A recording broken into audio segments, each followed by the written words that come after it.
राधे राधे दोस्तों। आज की वीडियो में मैं आपको बताऊंगा महाभारत के इन 5 श्रापों की सजा आज भी भुगत रहे हैं लोग। ध्यान से सुनना वीडियो दोस्तों। महाभारत को महाकाव्य रूप में लिखा गया महाभारत का ऐतिहासिक और दार्शनिक ग्रंथ माना जाता है। महाभारत का युद्ध हुए यूं तो बरसों बीत चुके हैं, लेकिन आज भी लोगों में इसके प्रति जिज्ञासा है। इसके बारे में कई तथ्य ऐसे हैं जिन्हें बहुत कम लोग जानते हैं। महाभारत में वैसे तो सैकड़ों शाप और वरदान मिल जाएगा, लेकिन 5 श्राप ऐसे जिनका प्रभाव आज कलयुग में भी देखने को मिलता है। श्राप शब्द संस्कृत भाषा के श्राप का अपभ्रंश है। कई जगह श्राप को श्राप यानी के रूप में भी प्रयोग किया जाता है। पहला श्राप जब श्री कृष्ण ने अश्वत्थामा को दिया था। महाभारत के इतिहास के अनुसार अश्वत्थामा ने धोखे से पांडव पुत्रों को मार दिया था।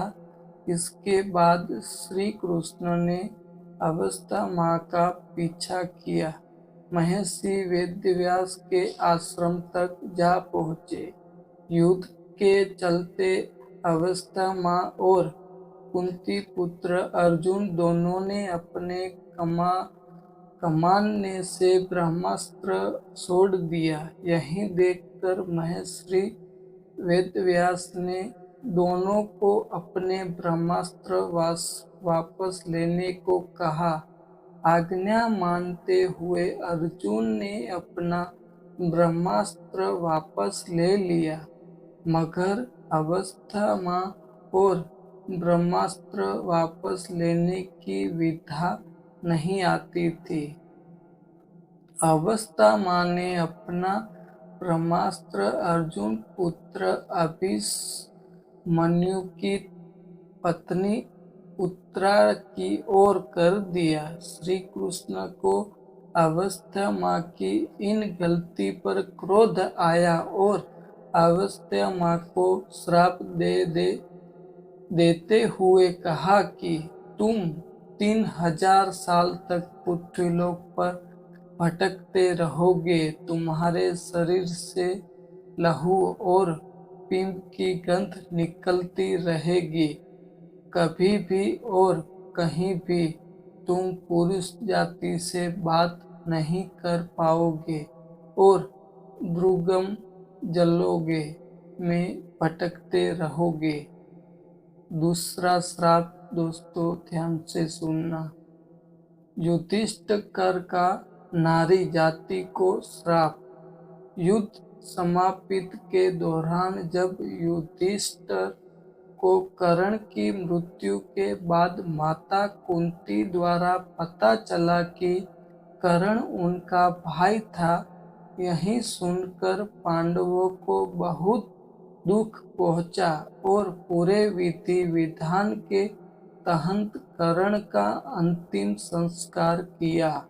उन्होंने अपने भाई कर्ण की मृत्यु का दुख जताते हुए पूरी नारी जाति को श्राप दिया कि कोई भी स्त्री किसी भी तरह की गोपनीय रहस्य आने वाले भविष्य में कभी नहीं छुपा पाएगी। तीसरा श्राप दोस्तों, जब उर्वशी ने दिया अर्जुन को श्राप। कुंती पुत्र अर्जुन जब दिव्यास्त्र की शिक्षा पाने के लिए स्वर्गलोक गए तो उर्वशी नाम की स्त्री उन पर आकर्षित हो गई, लेकिन अर्जुन ने उर्वशी जैसी अप्सरा को अपनी मां समान बताया। अर्जुन की बात सुन उर्वशी के मन में बड़ा कंप हुआ और गुस्से में आकर अर्जुन को अपसट होने का श्राप दे दिया। श्राप देते हुए कहा कि तुमने अपसको जैसी बात की है, अंत तुम्हें श्राप देती हूँ कि तुम 1 वर्ष के लिए पुत्रहीन रहोगे। और फिर उर्वशी वहीं से चली गई। चौथा श्राप यही है कि यमराज को मांडव्य ऋषि का श्राप। महाभारत के इतिहास अनुसार जब राजा ने ऋषि मानन को सूली पर चढ़ाने को कहा, लेकिन लंबे समय तक सूली पर लटकने के बावजूद उनकी मृत्यु नहीं हुई। जब राजा को अपनी भूल का एहसास हुआ तो राजा ने महर्षि मांडव्य से अपनी भूल की क्षमा मांगी। जब ऋषि मानन ने यमराज से पूछा कि आखिर बावजूद उन्हें झूठे आरोप में सजा क्यों मिली, यमराज ने ऋषि मानन को ज्ञान दिलाया कि आपके 12 वर्ष की आयु में एक छोटे कीड़े की पूंछ में सिवाई थी, इसीलिए आपको ये कष्ट झेलना पड़ा।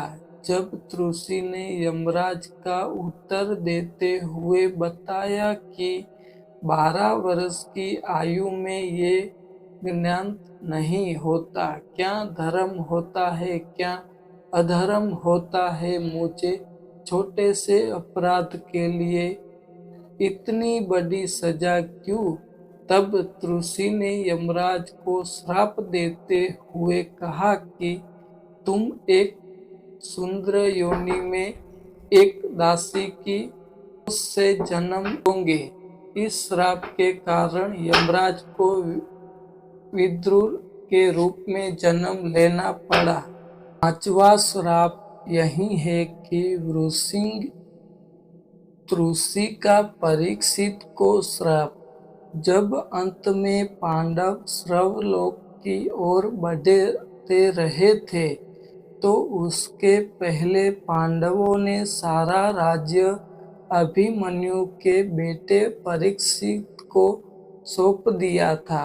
उनके राज में सभी प्रजा बहुत सुखी थी, मगर एक दिन राजा परीक्षित वन में आखेट खेलने गए और वहां उन्हें सामयिक ऋषि दिखाई दिए। ऋषि अपनी तपस्या में लीन थे और उन्होंने मौन व्रत रखा हुआ था। मौन व्रत के कारण उन्होंने परीक्षित की किसी बात का जवाब नहीं दिया और उन्होंने गुस्से में आकर शामक ऋषि पर मरा हुआ सांप फेंक दिया। शामक ऋषि के पुत्र श्रृंगी को इस बात का पता चला तो उन्होंने परीक्षित को श्राप दिया कि आज से 7 दिन बाद तुम्हारी मृत्यु तक्षक नाग के डसने से होगी। इसके पश्चात राजा परीक्षित की मृत्यु के बाद कलयुग की शुरुआत हो गई थी। दोस्तों, ये वीडियो पसंद आई हो और ऐसी ही ज्ञानी कथा और कीर्तन सब ऐसे ज्ञान की बातें सुनने के लिए मेरे वीडियो को लाइक, चैनल को सब्सक्राइब और बेल आइकन ऑल पर जरूर कर देना दोस्तों। और कमेंट में हर हर महादेव जरूर लिखें। धन्यवाद।